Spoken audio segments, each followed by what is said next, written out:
Well, hey there. Welcome to the Super Blog Codec with Danny. I'm Danny, and I'm going to be your narrator. What is the Super Blog Codec? It's an audio version of a blog post found over on the SuperPod network. You can find an awesome variety of video game-related podcasts, blogs, and other quality video game content at superpodnetwork.com. If you don't really like reading, or you don't have time for a full-blown podcast episode, the Superblog Codec is here to help. Every episode of the Superblog Codec, I get permission from the cool human who wrote the original blog post to read their thoughts out loud for you. If you like listening to me yap, but you've run out of episodes, I also stream on Twitch more frequently than I release podcast episodes. All of the links to the blog I'm going to be reading, my SuperPod profile, and my Twitch can be found in the description. Today, on the Superblog Codec, I'm going to be reading to you Tony's blog post titled Haunting Ground, a survival horror classic about a girl and her dog. This was originally published to quitthebuild.com on October 21st of 2023. It was posted to the SuperPod network on March 5th of 2025.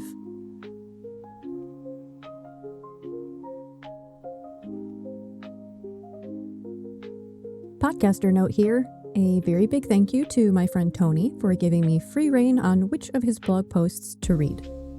I know he was looking forward to hearing this episode, and I figured it was extremely apt for Halloween time.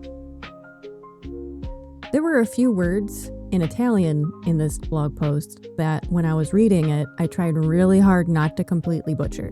So, thanks in advance for not making fun of me too badly. If you're interested in hearing more of Tony's posts read out loud by me, check out some of my older episodes to find the one that he wrote about aging consoles. Thank you again, Mr. Tony Baloney, for letting me read this post about Haunting Ground. Let's get into it.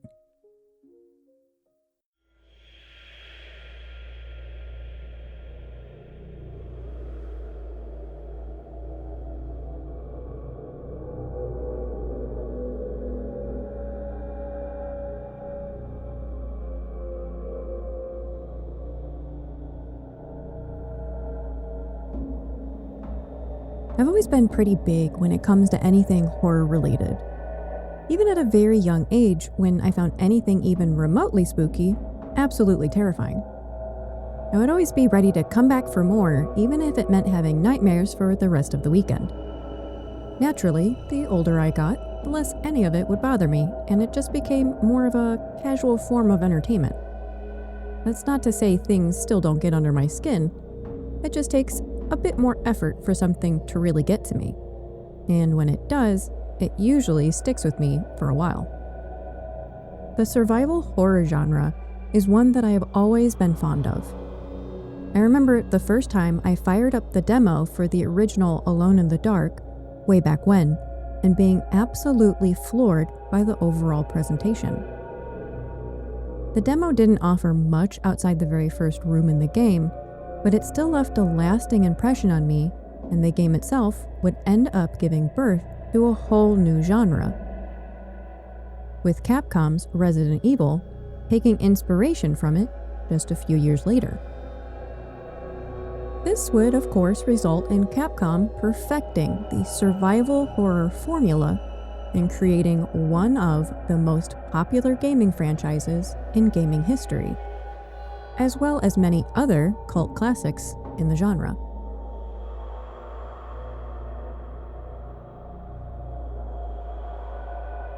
One of those cult classics is Haunting Ground, a unique survival horror that, unfortunately, got a bit lost in the shuffle at the tail end of the 6th generation. Haunting Ground is a survival horror game developed by Capcom and released on the PlayStation 2 in 2005. It was originally planned to be Clock Tower 4, but that idea was scrapped sometime during production, allegedly due to Capcom not being happy with Clock Tower 3 sales, and it was made to be more of a spiritual successor to the series. The story follows Fiona Belly, a young girl who wakes up in a strange castle with very little recollection of how exactly she got there, with the only thing she can remember are brief flashes of a car accident. While exploring the castle grounds, she befriends Huey, a stray dog that came to her aid during a deadly encounter with one of the castle's occupants, and together they must figure out a way to escape. The gameplay revolves around Fiona exploring the castle and solving basic puzzles, as well as avoiding the stalker that lurks around the surrounding area.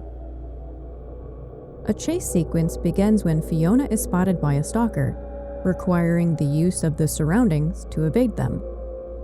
This can range from hiding under a bed, in a closet, or simply ducking behind something to get out of view of a stalker. When Fiona discovers something disturbing or is attacked by an enemy, it heightens the chance of her panicking. If she becomes too stressed out, the screen will become distorted, and she will go into full panic mode, making her hard to control until she calms down. Fiona is not completely helpless, though. She is able to kick and shove enemies if she has to, and there are also environmental hazards that you can lure enemies into to knock them out momentarily. These hazards aren't entirely one-sided, since they can easily be used against Fiona and could result in a game over if you aren't careful.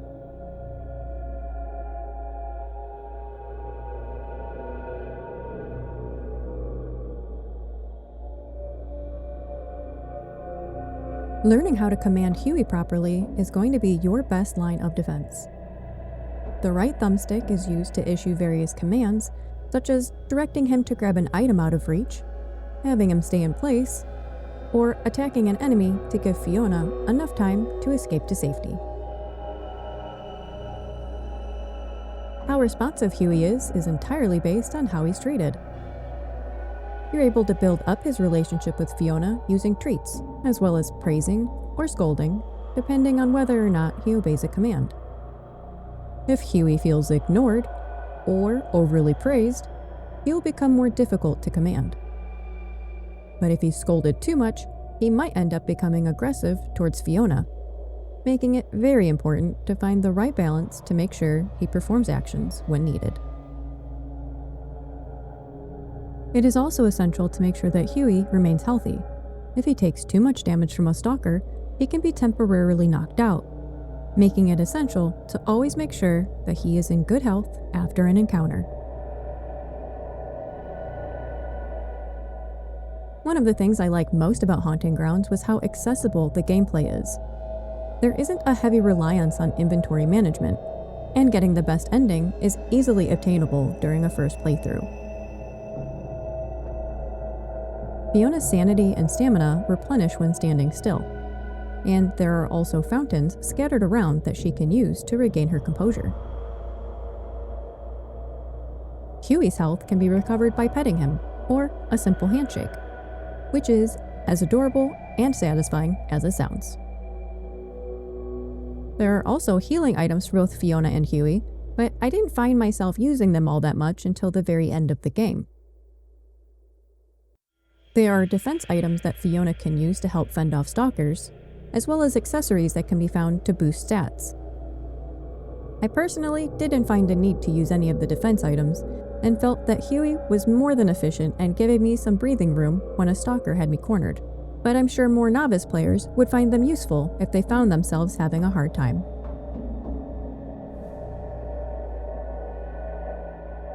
Haunting Ground has a very moody atmosphere and interesting camera angles that give it a very strong giallo horror vibe that really helped draw me in. I'm not sure how intentional it was, but Haunting Ground definitely seemed like a bit of a love letter to the genre. The original Japanese title for the game was Demento before being changed for localization, which is as giallo as you can get as far as titles go, and perfectly sets the tone of what exactly you're getting into. There are some moments in the game that felt like they were greatly inspired by some of the films. The end scene of one boss fight in particular felt like it was directly taken from Dario Argento's Suspiria. The story can feel rather nonsensical and maybe even a bit exploitative at times, which is something not uncommon for the genre. Fiona is treated like an object of desire by most of the characters throughout the story, and while nothing explicit is shown on screen, there are definitely things implied during a game over screen, depending on which stalker kills her, with the game leaving it up to your imagination to fill in the blanks. Haunting Ground flew under the radar during its initial release, likely due to the survival horror genre kind of falling out of favor with the mainstream audience at the time. Which is a shame because it definitely stands on its own against even the best games in the genre. Unfortunately, a physical copy of the game goes for a rather hefty price nowadays, and it only received a digital release on the PS3, PSN in Japan. With the recent renewed interest in the classic-style survival horror, I hope that Capcom re-releases Haunting Ground in the future, whether it be as a remaster or just a straight port, and makes it more readily available on modern gaming platforms.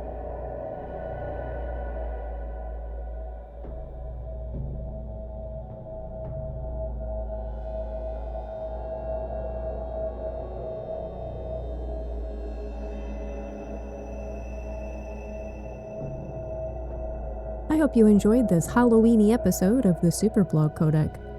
If you want to interact with the show and let me know what you think of this podcast, you can leave a comment below, or you can find me at the Superpod website at superpodnetwork.com. Thank you for spending some time with me today. Don't forget to check out the links in the description to find more ways to follow Superpod content. Catch you next time, and make sure you're taking care of yourself, friend. Thanks for listening.